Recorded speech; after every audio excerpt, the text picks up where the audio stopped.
sommes ici rassemblés, Mireille Benedetti, présidente déléguée de Regain, Provence Avenir Démocratie, et quelques résidents qui représentent les habitants du quartier. À la suite de la mobilisation très importante sur la pétition en ligne que nous avons lancée vendredi dernier.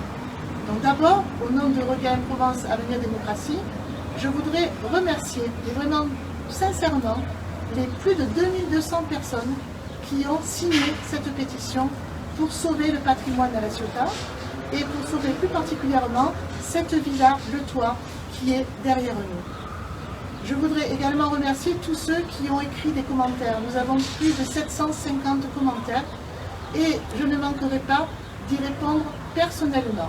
Cette villa, le toit, eh bien, elle a un propriétaire, mais elle appartient également au paysage de La Ciotat, notamment au paysage du front de mer de La Ciotat.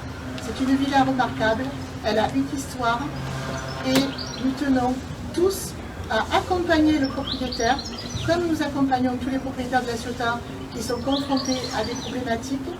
Et nous sommes persuadés que cette villa de toit va pouvoir continuer encore de nombreuses années à émerveiller tous les visiteurs de La Ciotat, mais également à assurer ce magnifique paysage avec son espace boisé classé.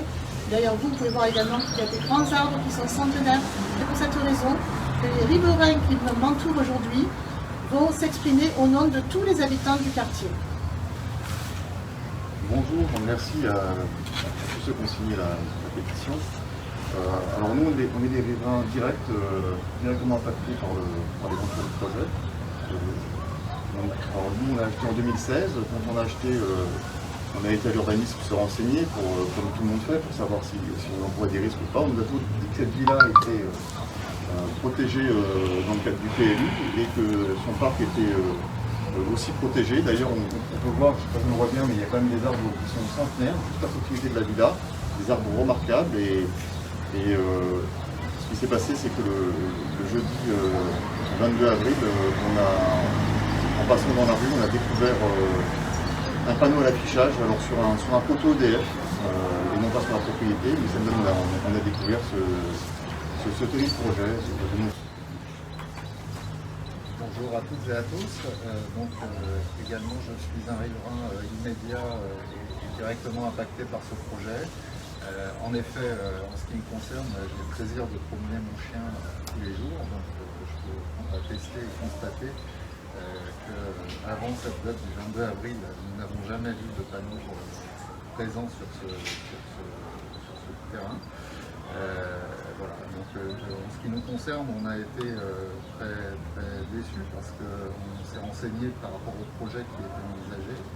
On avait nous aussi acheté notre bien en prenant un minimum d'informations sur l'environnement, et puis on était aussi très séduits par l'ensemble harmonieux que constitue la Villa des Tours, la Villa Le Toit et puis la Villa Maria.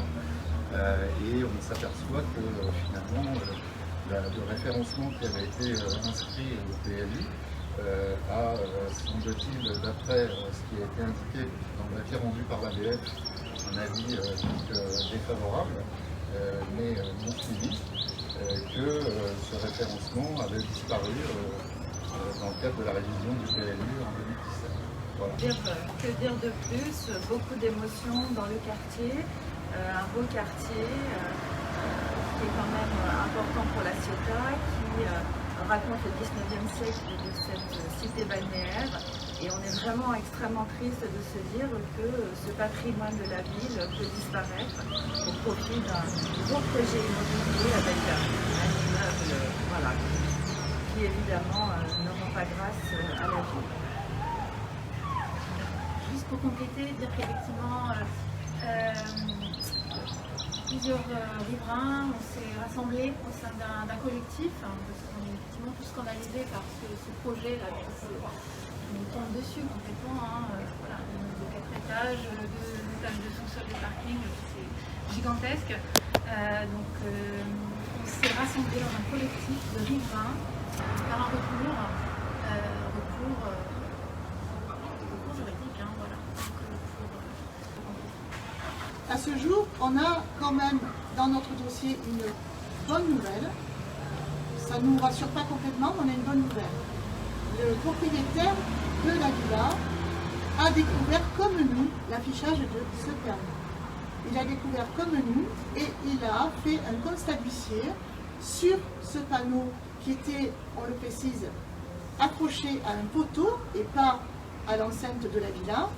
Et donc, il est, comme nous, en ce moment, à saisir des avocats pour essayer de sortir de cet imbroglio. Alors, il est vrai que ce propriétaire, en 2017, avait fait une promesse unilatérale de vente, et cette promesse unilatérale de vente, aujourd'hui, est caduque. Le promoteur a déposé à 2 reprises des permis de construire qui ont été rejetés avec l'avis défavorable de l'ABF. Malheureusement, le 3e permis de construire semble avoir été accepté par la ville de La Ciotat, malgré l'avis défavorable de l'ABF. Mais ce n'est pas un avis conforme, parce qu'il semblerait que la préservation de villa remarquable ait disparu des documents d'urbanisme. Donc où est passée cette fiche de préservation comme villa remarquable? Je suis allée rechercher dans les archives le littoral de La Ciotat en 1926. Antoine Lumière avait 90 hectares à La Ciotat, entre terre et mer. Donc vous voyez ici le Palais Lumière qui lui est inscrit monument historique. Vous voyez ici la Villa Lumière qui est inscrite monument historique. C'est là où il y a les arcades au bord de mer. La Villa des Tours et la Villa Le Toit sont quelque part sœurs jumelles puisqu'elles sont reliées par cette pinède qui rejoignait les 2 propriétés. M. Laurent Jean Soulin, qui était négociant, qui était propriétaire des 2 villas. D'ailleurs, c'est lui qui a cofinancé la création du petit port des Capucins. Cet ensemble-là est vraiment remarquable. Même si on a construit au fil des années sur l'ensemble de ce territoire, il me semble que les 2 bâtiments inscrits ici et les 2 villas remarquables qui étaient inscrites au PLUI font un ensemble architectural avec l'espace Beaux et Classés. Je vais demander à ce que, puisqu'on est en révision du PLUI actuellement, je vais demander à ce qu'on remette cette fiche dans notre PLUI. Alors ensuite, on va parler juste de la protection. Quand il y a un permis de construire qui est déposé dans un environnement, périmètre des 500 mètres, l'architecte de la Région de France doit donner son avis. Et là, vous avez la maison qui est exactement dans les 2 cercles.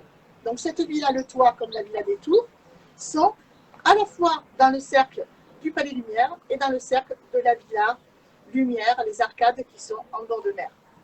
Alors me direz-vous, il faut qu'il y ait co-visibilité aussi. C'est vrai que la loi dit, on est dans le périmètre, mais il faut aussi que d'un endroit classé ou inscrit, on puisse voir apparaître l'autre.